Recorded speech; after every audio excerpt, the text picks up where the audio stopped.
Hello students, welcome back to my channel Math Study Hut. How are you all? बेटा आज हम start करने जा रहे हैं एक्सरसाइज 1.3 चैप्टर 9 नंबर सिस्टम की। ठीक है, तो सबसे पहले मैं आपको बता दूं कि इस एक्सरसाइज में जो फर्स्ट क्वेश्चन है उसमें हमने डेसिमल एक्सपेंशन बतानी है। ठीक है, अगर आपको डेसिमल एक्सपेंशन नहीं पता कौन कौन सी होती हैं then let me tell you. ठीक है, मैं आपको समझाती हूँ, अभी 2 मिनट रुको। सबसे पहले डेसिमल एक्सपेंशन। बेटा डेसिमल एक्सपेंशन जो होती है ना वो 2 तरह की होती हैं। एक होती है टर्मिनेटिंग, कौन सी? टर्मिनेटिंग, और another one is non terminating. अब आप कहोगे टर्मिनेटिंग नॉन टर्मिनेटिंग क्या होती हैं?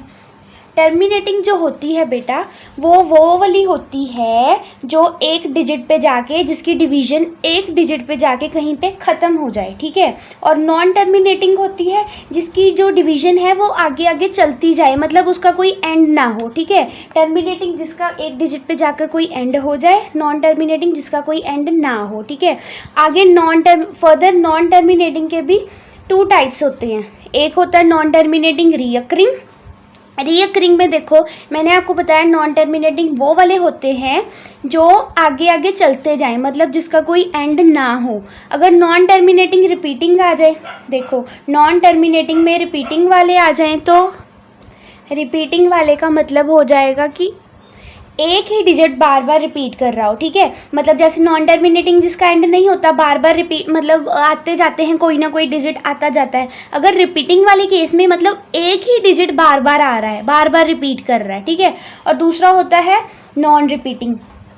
नॉन रिपीटिंग, आप रिपीटिंग को क्या कहते हैं, रिपीटिंग को आप लिख सकते हो रीअकरिंग, मतलब जो बार बार अक्कर कर रहा है। ठीक है, और नॉन रिपीटिंग को आप लिख सकते हो नॉन रेकरिंग। जो नॉन रिपीटिंग वाले, देखो रिपीटिंग वाले आपको समझ आ गए कि जो एक ही डिजिट बार बार रिपीट कर रहा है। ठीक है, डिवीजन में बार बार वही आ रहा है क्वोशिएंट में। ठीक है, और नॉन रिपीटिंग में जो अलग अलग आ रहे हो, अलग अलग। मैं आपको एग्जांपल देके समझाती हूँ बेटा। टर्मिनेटिंग में देखो एग्जांपल हम अगर लें 40 डिवाइडेड बाय 8। ठीक है, 40 को 8 से जब हमने डिवाइड किया, 8 5 द 40, तो यहाँ पे ये ख़त्म हो गया। ठीक है, ये 5 पे जाके रुक गया, टर्मिनेटिंग आ गया। इसकी डेसिमल एक्सपेंशन क्या आएगी फिर 40 डिवाइडेड बाई 8 की? Terminating decimal expansion. ठीक है, अगर हम नॉन टर्मिनेटिंग के केस में एक एग्जांपल लेके देखें, 514 डिवाइडेड बाई 3। ठीक है, 514 को जब हम 3 से डिवाइड करेंगे, 3 1 ज़ा 3, 5 में से 3 गेट 2, 3 7 दा 21, 3 1 दा 3। फिर अब यहाँ पे डेसिमल लग के 3 3 ज़ा 9, फिर से 3 3 ज़ा 9, फिर से 3 3 ज़ा 9। मतलब कि जो 3 है ये बार बार आ रहा है, बार बार अक्कर कर रहा है, रिपीट हो रहा है 3। तो इस पर जो बेटा जो डिजिट रिपीट करते हैं ना, उस पर हम एक साइन यूज़ करते हैं, उसके ऊपर 171 डेसिमल 3 उस पर लगा देते हैं हम बार। मतलब बार का साइन क्या इंडिकेट करेगा कि ये जो डिजिट है ये बार बार रिपीट कर रहा है। ठीक है, तो इसकी डेसिमल एक्सपेंशन क्या आ गई? Non terminating repeating recurring. अगर ऐसे ही कुछ आता जाता, देखो 171 पॉइंट लेट इट बी। ठीक है, सपोज करो अगर 171.4693421087 समथिंग। ठीक है, कुछ भी आता जाता, मतलब ऐसा, तो उसमें क्या आ जाना था? नॉन रिपीटिंग, मतलब एक डिजिट बार बार रिपीट नहीं कर रहा, बार बार कोई और डिजिट आ रहे हैं। इसमें एक डिजिट बार बार रिपीट कर रहा है तो उस पर हमने बार लगा दी। तो इसका मतलब क्या हो गया कि ये 3 जो है ये बार बार रिपीट कर रहा है, और 171.3 बार आया, इसकी डेसिमल एक्सपेंशन क्या आ जाएगी? इसकी नॉन टर्मिनेटिंग रिपीटिंग। अब आपको समझ आया टर्मिनेटिंग कौन से होते हैं और नॉन टर्मिनेटिंग कौन से होते हैं। अब हम चलते हैं क्वेश्चन नंबर फर्स्ट पे। अब आपके लिए थोड़ा इजी हो जाएगा करना, क्योंकि अब आपको समझ आ गया है कि टर्मिनेटिंग डेसिमल एक्सपेंशन क्या होती है और नॉन टर्मिनेटिंग डेसिमल एक्सपेंशन क्या होती है। ठीक है, अब हम चलते हैं फर्स्ट क्वेश्चन पे। फर्स्ट क्वेश्चन देखो, write the following in decimal form and say what kind of decimal expansion each has. हमने वही बताना है कि इनकी डेसिमल एक्सपेंशन क्या है। ठीक है, तो 36 डिवाइडेड बाई 100 हम करके देखते हैं। 36 को जब हमने 100 से किया, पहले तो ये नहीं गया 0.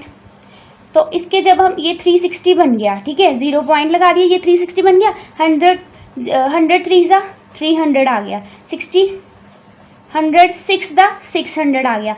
मतलब कि ये ख़त्म हो गया, ये कहाँ पे टर्मिनेट कर गया, 0.36 पे। इसकी डेसिमल एक्सपेंशन क्या आएगी, terminating. It has terminating decimal expansion, ठीक है। 36 डिवाइडेड बाई 100 की डेसिमल एक्सपेंशन क्या आई, टर्मिनेटिंग, ओके। क्योंकि ये कहीं पे जाके ख़त्म हो गया, इसका एंड हो गया। अगर ये चलता जाता तो वो हो जाना था नॉन टर्मिनेटिंग, ठीक है। अब हम नेक्स्ट पॉइंट देखते हैं, 1 डिवाइडेड बाई 11। इसको हम करके देखें, 1 डिवाइडेड बाई 11। पहले तो ये 0 लग जाएगा, फिर जब ये 10 बन जाएगा, 0 लग जाएगी ना इसके साथ, तो इसका क्या बन जाएगा, फिर 0 आ जाएगा, क्योंकि हमें आपको आती है डिवीजन, ठीक है। 100 9 ज़ा 99। अब 100 में से 99 गए, 1 बचा, फिर 0 आ गया, फिर हमारे पास क्या आ जाएगा, फिर हमारा 10 नहीं निकलेगा 11 के टेबल, फिर 0 आ जाएगा, फिर मतलब क्या आया, देखो ये 100 बन जाएगा ना, फिर लग जाएगा 100 9 दा 11 9 दा 99। तो फिर से ये ऐसे ही मतलब ये चला जा रहा है 0 9 0 9। आप एक बार खुद ही डिवीजन करके देखो आपकी बेटर अंडरस्टैंडिंग के लिए, ठीक है। तो मतलब ये क्या है, 0 9 0 9 0 9 ऐसे रिपीट होता जाएगा। अगर हम 0 9 के ऊपर बार लगा दें, डेसिमल, बेटा हमेशा ध्यान रखना डेसिमल के बाद वाले डिजिट्स पे बार लगेगी, ठीक है। 0 9 पे हमने बार लगा दी, ये रिपीट हो रहा है, ठीक है, और इसका कोई एंड भी नहीं, चलता जा रहा है, तो ये डेसिमल एक्सपेंशन क्या बन गई, नॉन टर्मिनेटिंग एंड रिपीटिंग। समझ आया, कैसे आया आपके, ठीक है। तो जब हमने डिवाइड करके देखा तो हमारा ये क्वेश्चन है जो ये चला जा रहा है, कहीं इसका कोई एंड नहीं है, तो सबसे पहले तो ये बन गया नॉन टर्मिनेटिंग। फिर हमने देखा कि जो ये डिजिट है यही बार बार रिपीट कर रहे हैं। आप आगे जाके अगर आप लॉन्ग डिवीजन करके भी देखोगे, इसको और आगे बढ़ा के देखोगे तो यही आई जाने 0 9 0 9 0 9 0 9, ठीक है। तो 0 9 पे हमने सिंपल बार लगा दी, तो हमें पता लग गया ये रिपीटिंग है, नॉन टर्मिनेटिंग एंड रिपीटिंग। अब हम थर्ड पॉइंट पे चलते हैं, 8 4 ज़ा 32, 32 प्लस 1 33 डिवाइडेड बाई 8। हमारा ये 33 डिवाइडेड बाई 8 है। अब हम इसको डिवाइड करके देखें, 33 डिवाइडेड बाई 8, 8 4 ज़ा 32, 8 1 ज़ा 8, 8 2 दा 16, 8 5 दा 40। तो ये यहाँ पे जाके भी ख़त्म हो गया। अब देखो ये फिर से टर्मिनेट कर गया, क्योंकि देखो इसका कोई एंड आ गया ना, तो इसकी डेसिमल एक्सपेंशन क्या आएगी, टर्मिनेटिंग, सिंपल, ठीक है। टर्मिनेटिंग इसकी डेसिमल एक्सपेंशन आ गई, क्योंकि इसका कहीं पे एंड हो रहा है जाके, ओके। अब हम चलते हैं फोर्थ पॉइंट पे, होप आपको समझ आ रहा होगा, इजी मेथड है बेटा। 3 डिवाइडेड बाय अब 13, अब 3 को 13 से जब हम डिवाइड करेंगे तो देखो क्या बन जाएगा, 30, 13 2 दा 26, 13 2 दा 26 आ गया, ठीक है। अब 30 में से 26 गए, कितने बचे, 4, 13 3 ज़ा 39, 1 फिर से आ गया। अब 13 पे टेबल पे 10 तो जाएगा नहीं, 0 लगा दिया हमने, तो ये बन गया 100। तो 13 के टेबल पे 100 देखो कहाँ पे जाएगा, 13 7 दा 91, फिर से ये 7 आ गया। अब कहाँ पे जाएगा ये, 13 5 दा 65, हाँ 13 5 दा 65, फिर 5, 13 2 दा 26, 13 3 दा 39, 13 3 ज़ा 39। तो 13 3 ज़ा 39, 13 4 दा 52, ये तो बड़ा हो जाना था, ठीक है। 50 में से 39 गए, कितने आए, 11। अब 13 के टेबल पे 110 जाता है, देखो करके, कुछ गलती होगी बेटा यहाँ पे, हाँ देखो 100 में से 91 गए, हमने 7 लिख दिया, 9 आना था, ठीक है। यहाँ पे जाके 13 यहाँ से गलती हुई, ठीक है। अब 90 पे देखो क्या जाएगा, 13 6 दा 78, 13 7 दा 91, 13 6 दा 78, 90 में 78 जाएंगे तो क्या रह जाएगा हमारे पास, 79 80, 12 रह गया। अब देखो अब ये कहाँ पे निकलेगा आगे, 13 9 दा 117, 120 में से 117 गए, कितने बचे, 3। तो फिर देखो बेटा वो ये स्टार्ट होने जा रही है, 30 यहाँ पे था ना हमारे पास, 13 2 दा 26 लिखा था हमने, ठीक है। 26 30 में से 26 गए, 4 आ गया, यही वाली देखो यहाँ से फिर से ये स्टार्ट होने जा रही है यहाँ पे। तो यहाँ पे ये जाके हम अगर बार लगा दें 2 3 ये देखो 0.230769 पे हम बार लगा देते, क्योंकि यही फिर से रिपीट होने वाली है। देखना अब आप जितनी आगे जाते जाओगे यही बार बार रिपीट होते जाने 230769, ठीक है। तो इसकी देखो डेसिमल एक्सपेंशन फिर क्या आई, एक तो नॉन टर्मिनेटिंग आई क्योंकि इसका एंड तो हो ही नहीं रहा कहीं पे, और एक आई नॉन टर्मिनेटिंग एंड रिपीटिंग, क्योंकि ये ही डिजिट बार बार रिपीट होंगे। ओके, तो अब हम चलते हैं नेक्स्ट पार्ट पे। 2 डिवाइडेड बाई 11, इनको करके देखें, 0.20 बन जाएगा। 11 1 जा 11, 20 में से 11 गए 90, 11 8 जा 88, फिर से 2, फिर 11 1 जा 11, फिर से वही रिपीट होने जा रहा है। देखो 20 में से 11 गए, इधर से फिर से वही रिपीट होना है, मतलब हमारा क्या आएगा 0.18 बार। 18 पे बार लग जाएगी क्योंकि यही आगे आगे जाके रिपीट होना है, 18 18 18 बार बार, ठीक है। एक तो हमें पता लग गया इसकी डेसिमल एक्सपेंशन क्या है, क्योंकि इसका तो एंड हो ही नहीं रहा, non terminating and repeating. Okay, हमारे 5 पार्ट्स हो गए। अब हम चलते हैं 6th पार्ट पे। 6th पार्ट देखो बेटा, 329 डिवाइडेड बाय 400, 329 डिवाइडेड बाय 400। देखो ये कैसे निकलेगा, अब 0.329 400 छोटा है ना, 3290 बन गया। अब 3290 देखो 400 के टेबल पे कहाँ पे जाएगा, करके देखो डिवाइड। 4 8 जा 32 होता है ना, 408 दा क्या बन जाएगा 3200। अब 3290 में से 3200 गए, क्या बचा हमारे पास 90, एक और जीरो निकल आई। 400 के टेबल पे 900 नहीं जाएगा, 402 जा 800, 4 2 जा 800, ठीक है। 4 3 जा 12, वो तो बड़ा हो जाएगा 900 से, तो 900 में से 800 गए, कितने आए हमारे पास 100, तो 100 के पीछे एक और जीरो लग जाना है। अब 4 के टेबल पे देखो, 400 के टेबल पे हमने निकालना है 1000, 1000 कहाँ पे आएगा, 4 1 दा 4, 4 2 दा 8, 4 3 जा 12। अगर 400 3 जा करें वो 1200 चला जाएगा, 1000 से बड़ा हो जाएगा, तो हम क्या करेंगे 402 जा 800 फिर से, ठीक है। तो अब 1000 में से 800 गए, कितने बचे हमारे पास बचे 200। अब एक और जीरो अलाउ, 400 पे 4 के टेबल पे 20 आता है, कहाँ पे आता है 4 5 दा 20। अब 405 जा, एक तो 20 आ गया, ठीक है, और ये वाली जीरो भी आ गई, ठीक है। 405 दा आप करके देखोगे 2000 आएगा, तो ये यहाँ पे जाके टर्मिनेट कर गया, कहाँ पे 0.8225 आंसर है इसका। इसकी डेसिमल एक्सपेंशन क्या आई, इसकी डेसिमल एक्सपेंशन आ गई टर्मिनेटिंग, ठीक है। अब आपको समझ आया टर्मिनेटिंग और नॉन टर्मिनेटिंग में difference. Now let's go to second question. Second question देखो, you know that 1 divided by 7 is equal to 0.142857, ठीक है। Can you predict what the decimal expansions of 2 divided by 7, 3 divided by 7, 4 divided by 7, 5 divided by 7, 6 divided by 7 are without actually doing the long division? If so, how? कहते आपको पता है 1 divided by 7 की जो answer आ रहा है वो इतना आ रहा है, ठीक है। आप विदाउट कैलकुलेटिंग आप इनकी निकाल के दिखाओ, 2 डिवाइडेड बाय 7, 3 डिवाइडेड बाय 7, ठीक है। हम देखते हैं, अब देखो 1 डिवाइडेड बाय 7 की उन्होंने कितनी दी है 0.142857, ठीक है। ये बार है साथ में, ठीक है, 142857 पे ये बार है, ठीक है। तो 1/7 की इतनी है, हमने विदाउट कैलकुलेटिंग निकालनी है 2 डिवाइडेड बाय 7 की, 3 डिवाइडेड बाय 7 की, 4 डिवाइडेड बाय 7 की, 5 डिवाइडेड बाय 7 की और 6 डिवाइडेड बाय 7 की, ठीक है।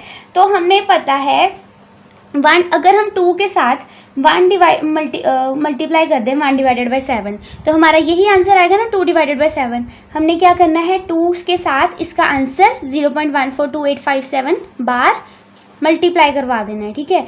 0.142857 इसका मल्टीप्लाई करवा देना है। जब आप मल्टीप्लाई करोगे तो आंसर देखो क्या आएगा 0.285714, ओके, बार के साथ, ठीक है। ऐसे ही आपने 3 डिवाइडेड बाई 7 के केस में करना है, 3 को मल्टीप्लाई करा देना 1/7 के साथ। 1/7 का आंसर क्या है 0.142857 बार। इसके साथ मल्टीप्लाई करा के आपका आंसर आ जाएगा। ऐसे ही 4 के केस में करना है, ठीक है। 5 के केस में सारे सिंपल है, बस उसकी आंसर हमने 1/7 का आंसर हमने रखते जाना और 3 के साथ जैसे जो भी नंबर है उसके साथ मल्टीप्लाई कराते जाना, हमारा आंसर निकलता जाएगा, ठीक है। 6 मल्टीप्लाई। अब हमने ये क्वेश्चन विदाउट कैलकुलेटिंग ईजिली निकाल लिया, ठीक है। उन्होंने यही कहा था ना, without actually doing the long division, if so how. हमने उनको ऐसे आंसर निकाल के बता देना है। अब आप ये खुद कर लोगे आगे, ठीक है। अब हम चलते हैं थर्ड क्वेश्चन पे। थर्ड क्वेश्चन देखो, express the following in the form P upon Q, where P and Q are integers and Q is not equal to 0। कहते हैं इसको P upon Q की फॉर्म में लेके जाओ 0.6 को। तो सबसे पहले जो ये क्वेश्चन आ जाए बेटा, जो जिसमें हमने P upon Q की फॉर्म में एक्सप्रेस करना होता है, उस क्वेश्चन का जो मेथड है वो ध्यान से समझ लो एक बारी, ठीक है। जिस डिजिट को हमने मतलब पूरे ये डिजिट को हमने मानना है कि P अपॉन Q की फॉर्म में हमने उसको एक्सप्रेस करना है, तो उसको हम ले लेंगे let x is equal to 0.6 पे बार। अब देखो हमें पता है ये सिर्फ 6 रिपीट कर रहा है, ठीक है। तो जितने बेटा नंबर रिपीट कर रहे होते हैं ना, हम उनके साथ इसका मल्टीप्लाई करवा देते हैं, इधर भी और इधर भी। अब देखो एक डिजिट रिपीट कर रहा है, 6 अकेला रिपीट कर रहा है, मतलब जो 0.6 है वो कैसे हम लिख सकते हैं 0.66666, ठीक है।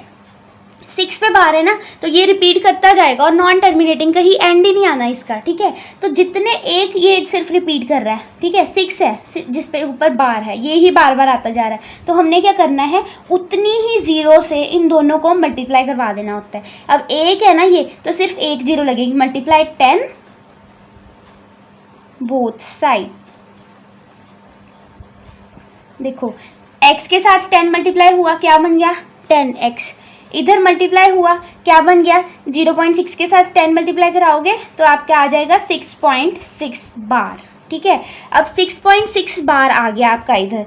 हम क्या कर सकते हैं, इसको इधर लिखो पहले 10x इज इक्वल टू 6.6 बार को हम 6 प्लस 0.6 बार लिख सकते हैं ना। जब हम इसके साथ इसका ऐड करवाएंगे तो देखो 0.6 के साथ जब हम 6 को ऐड कराएंगे, सॉरी 6.0, ये डेसिमल का भी ध्यान रखना होता है ना।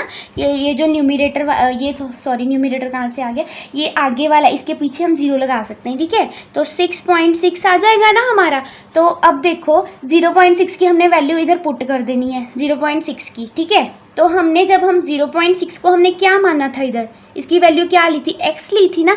तो हमने क्या करना है 10x is equal to 6 plus 0.6 को क्या लिया था हमने x ले लिया। हमारे पास क्या इक्वेशन बन रही है 10x इज इक्वल टू, देखो 10x is equal to 6 plus x, ठीक है। अब x को इधर ले जाओ, 10x minus x is equal to 6, 9x is equal to 6, x is equal to 6 divided by 9, 3 2 ज़ा 6, 3 3 ज़ा 9। x की वैल्यू आ गई हमारी 2/3, जो कि p अपॉन q की फॉर्म में एक्सप्रेस हो गया।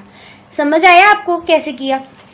सबसे पहले हमने क्या करना होता है, इसको पूरे को जो जिसे हमने p अपॉन q की फॉर्म में एक्सप्रेस करना होता है उसको हम क्या मान लेते हैं, x मान लेते हैं, ठीक। उसके बाद हमने क्या करना होता है, जितने डिजिट रिपीट हो रहे होते हैं ना उसके साथ उतने जीरोस के साथ हम इन दोनों को मल्टीप्लाई करवा देते हैं, ठीक है। फिर जब हम मल्टीप्लाई करवा देते हैं फिर हम देखते हैं कि ये जो 0.6 मतलब जो डिजिट होता है हमारे पास, ये पूरा टर्म जो होती है वो कैसे बन सके। अब 6.6 से हमने 0.6 बना लिया ना, 6 का ऐड करवा के इसमें, ठीक है। तो 0.6 बन गया, 0.6 पे हमने x रख दिया, हमारा इजीली सॉल्व हो गया, x की वैल्यू 2/3 आ गई। ओके ऐसे ही अब देखो हमने 0.47 बार करना है, ठीक है। यहाँ पे सिर्फ 7 पे बार है बेटा, 0.47 पे बार है। ओके तो अब देखो हमने फिर से इसको ऐसे ही करना है।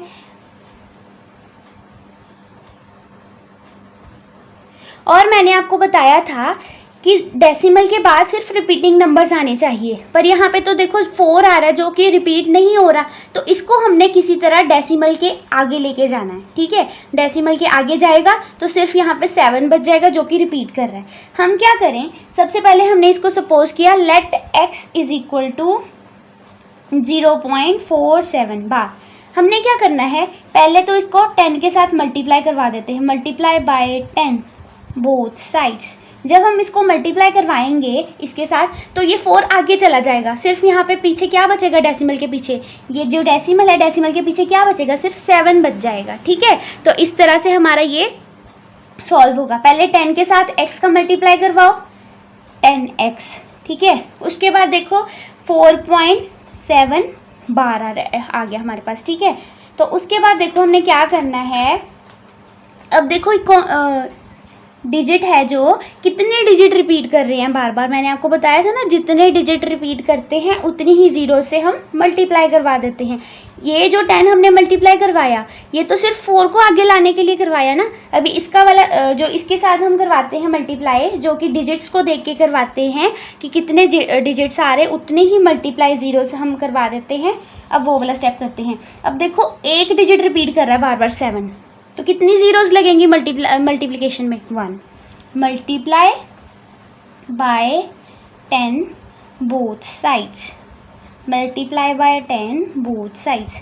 अब 10x को जब हमने 10 से मल्टीप्लाई करवाया ये तो 100 बन गया, 100x इज इक्वल टू 4.7 को जब हम मल्टीप्लाई करवाएंगे 10 के साथ एक और 7 आगे निकल आएगा, ये 4.7 ये था ना, 4.7777, ठीक है। तो ये एक 7 और आगे आ जाएगा, 47.7 बार, ये बन गया 47.7 बार। अब देखो हमने किस तरह से 4.7 को यहाँ पे दोबारा से लेके आना है, हम इस पूरे टर्म से कैसे बनाएंगे ये सोचो। अब 47.7 बार से हम 4.7 बार कैसे बना सकते हैं, दिमाग लगाओ। अगर हम 43 का ऐड करवा दें 4.7 बार में, हमें यही चाहिए था ना 4.7 बार, 43 में 4 ऐड करवाएंगे तो 47 बन जाएगा हमारा, ठीक है। तो 100x यहाँ पे उतर आया नीचे। 4.7 को क्या लिया था हमने, 4.7 बार को हमने क्या लिया था, 10x लिया था। 4.7 बार को 4.7 बार किसके इक्वल था, 10x के इक्वल था। x के इक्वल क्या था, x के इक्वल तो 0.47 बार था। 4.7 बार के इक्वल क्या था, 10x था, ठीक है। तो जब हमने यही हमारा मेन आया था ना, क्योंकि हमने पहले तो 4 को आगे निकाला था, तो 4.7 बार किसके इक्वल है, 10x के इक्वल। तो यहाँ पे 100x is equal to 43 plus 10x। 100 इधर 10x इधर जाके माइनस हो जाएगा, इधर प्लस है ना, इधर जाके माइनस, यहाँ पे क्या रह जाएगा 90x, 43। x is equal to 43 divided by 90। x हमारा क्या आया, 43 डिवाइडेड बाय 90, जो कि p/q की फॉर्म में आ गया। ओके, अब आपको समझ आया कि कैसे करना है। अब हम चलते हैं थर्ड पार्ट पे। ओके, थर्ड पार्ट देखो बेटा, 0.001 बार। अब यहाँ पे 3 डिजिट रिपीट कर रहे हैं। सबसे पहले हमने देखो क्या करना है, पहले आपको पता है ये जो 0.001 बार हमने लगाया, तो ये इसको हम कैसे लिख सकते हैं, 0.001